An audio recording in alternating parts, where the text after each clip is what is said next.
우리나라에서만큼은 왜 이렇게 부동산이 주식보다 우월한 자산으로 인식되어 있을까? 예를 들어서 여러분이 아파트를 한 채 샀다고 해볼까요? 그럼 그 아파트가 남의 것이 될 거라고 생각해 보신 적 있어요? 생각해 보신 적 없잖아요. 그런데 주식은 안타깝게도 그런 비리라든지 부패라든지 이런 부분들 때문에 주식은 위험할 뿐만 아니라 이건 내가 사더라도 내 것이 아니야. 저런 데다가 왜 내 재산을 저장해놔. 그런데 이 책을 보면서 알게 된 점은 뭐냐면요. 이 이야기가 조선시대부터 그랬다는 거예요. 이게 조선 후기부터 이런 일들이 있었다는 걸 어떻게 합니까? 홍 박사님 워낙 공부를 많이 하셔서 이런 내용을 얘기해 주신 거죠. 그러니까 이 책의 이제 서두 부분에 이런 문구가 나와요. 60년대 후반 부동산이 재테크의 제왕자리를 차지하는 이유는 재산권에 대한 위협이 상대적으로 덜하다는 것 때문이었다. 저는 이 문구가 이 책의 핵심 주제가 아닌가 싶습니다. 경제 다루고 주식 다루고 부동산 다뤄요. 그런데 우리나라에서만큼은 왜 이렇게 부동산이 주식보다 우월한 자산으로 인식되고 왜 이렇게 많은 사람들의 부가 부동산에 저장되어 있을까라는 그 질문에 대해서는 정말 많은 사람들이 고민을 하고 그 답을 찾기 위해서 노력을 많이 했잖아요. 그래서 저는 이 문장 있잖아요. 재산권에 대한 위협이 없었기 때문이다. 이걸로 설명이 다 끝나는 것 같아요. 잘 생각을 해볼까요? 투자를 하시기 위해서 제일 중요한 게 뭘까요? 지금 사서 앞으로 올라갈 것 같은 자산을 사놓는 게 제일 중요하겠죠. 그러면 어떤 자산이 올라갈까요? 라고 생각을 해보면 좋은 기업, 돈을 더 많이 버는 기업, 입지가 좋은 부동산 등등 이런 생각하실 수 있죠. 그런데 제일 중요한 게 뭐냐면요. 내가 이 자산을 가진 이후에 이 자산을 남들이 계속 갖고 싶어야 되는 거예요. 나 이거 갖고 싶다 라는 생각을 갖게 만드는 자산이 계속해서 더 좋은 자산이 될 가능성이 높습니다. 그러면 어떤 자산이 남들이 다 갖고 싶어하는 자산이 될까요? 그것은 이걸 내가 한번 사면 남의 게 아니고 확실히 내 거야 라고 인정받는 자산이 제일 좋은 자산입니다. 그것을 우리는 재산권이라고 표현하는 거예요. 예를 들어서 여러분이 아파트를 한 채 샀다고 해볼까요? 그럼 그 아파트가 남의 것이 될 거라고 생각해 보신 적 있어요? 생각해 보신 적 없잖아요. 그런데 주식은 안타깝게도 그런 생각이 드는 경우가 굉장히 많습니다. 특히 우리나라 주식 같은 경우에는 여전히 그런 일들이 많아요. 예를 들어 보면은 어떤 A라는 회사가 있습니다. 이 회사의 대주주, 이 회사의 주인이라고 이야기하는 회장님들 이런 분들이 가지고 있는 지분이 7%, 8%이 정도 가지고 있으면서도 자회사를 통해서 지배한다든지 등등 여러 가지 방법으로 이 회사의 경영권을 쥐고 있는 분이 사실은 보유 비중이 그렇게 높지 않은 대주주이면서도 소액주주인 그런 분들이 굉장히 많거든요. 근데 이런 상황이 되다 보니까 내가 어떤 회사의 주식을 가지고 있음에도 불구하고 교과서에서는 분명히 그 주식을 내가 1% 들고 있으면 그 회사의 1%만큼 주인입니다 라고 되어 있지만 사실은 1%만큼의 주인이 안 되는 거죠. 왜냐하면 그 작은 주식을 가지고 있는 그 대주주라고 하는 사람들이 오너라고 하는 분들이 본인을 위해서 더 좋은 의사결정을 하고 하다 보니까 이런 소액주주를 위해서는 신경을 안 쓰는 거예요. 이런 일들이 지금 반복되다 보니까 주식을 투자하는 많은 투자자들 사이에서 이걸 내가 사긴 샀는데 이게 확실히 내 거라고 생각이 안 들어 라는 생각이 많이 든다는 거죠. 반면에 미국 같은 경우에는 이 부분에 대해서 철저하게 다뤄져 있습니다. 개인 투자자나 기관 투자자나 상관없이 주식을 투자했다면 그 부분만큼은 철저하게 주인이 될 수 있는 그런 권한을 주어져요. 이렇다 보니까 미국에서는 주식에 투자하면 재산권이 보장받는구나 라는 생각을 느낄 수 있게 되고요. 그런데 한국에서는 여전히 부동산은 내 거 확실한 것 같은데 주식은 내 게 아닌 것 같아 라는 생각이 드는 상황이라는 거죠. 주식시장 같은 경우에는 참 아픈 역사이긴 하지만 이런 내용이 포함되어 있습니다.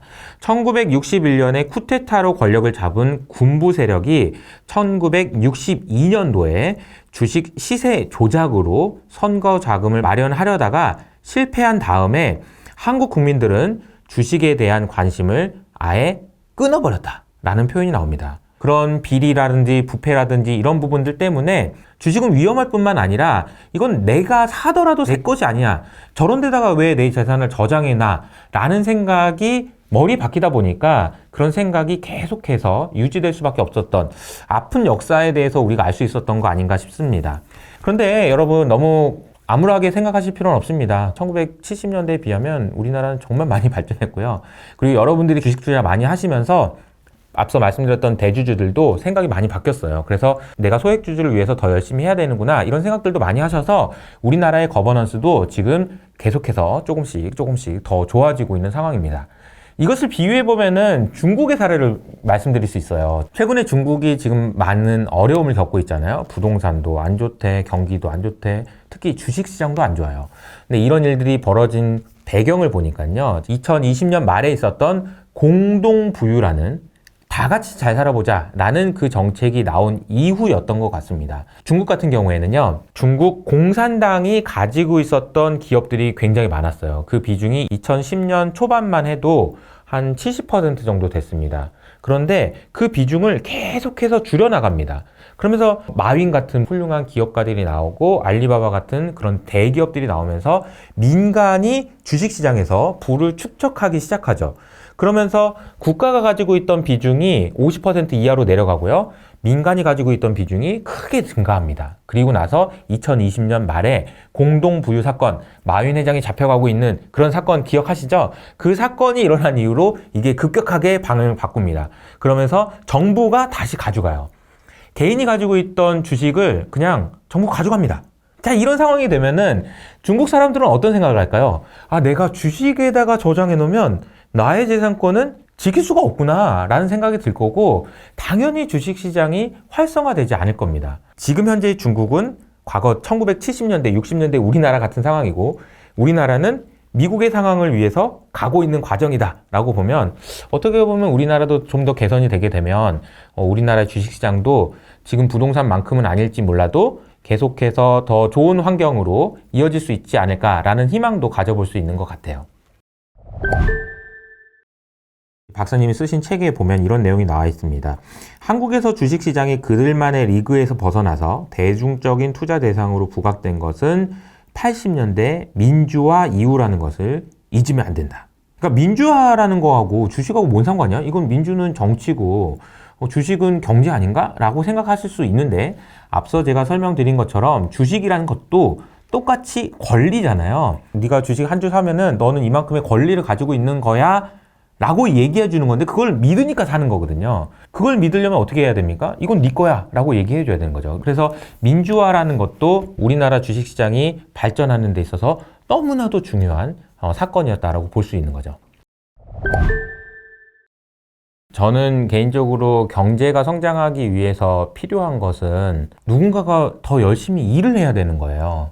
머리가 좋은 사람이든 아니면 힘이 센 사람이든 이런 사람들이 열심히 일을 해야 되잖아요.